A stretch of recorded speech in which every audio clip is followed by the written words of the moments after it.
Hello guys, we will make a dress in 2 minutes. Are you excited, Dave? Especially with you. Yes. First of all, add a cube. Change its position and scale. Among z-axis. Apply cutting loop by pressing Ctrl and R. And stretch the cube bottom. Apply subdivision surface from Add Modifier. Select the loop in the middle of model and scale it.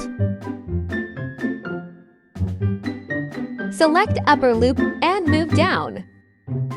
By the way, Jesse, you think being a 3D artist is easy? Well, it is a hard question, but I think it is easy, but it is necessary to work hard. Yeah, exactly. I agree with you.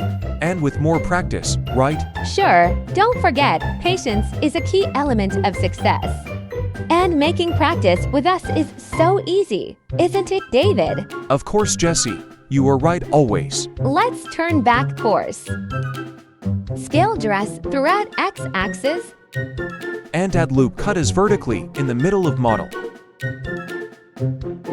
Select verticals on the left sides and delete them.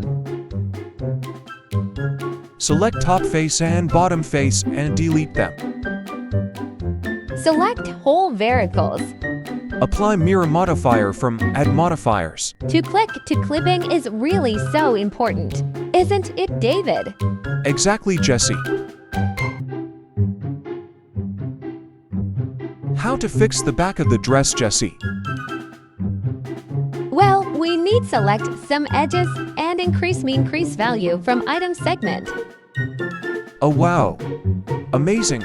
Subdivision surface effect is invalid now on these edges. Yeah, I use this method all the time. This dress suits you very well. Ahaha, I guess yes. Thanks for watching. Please subscribe and like.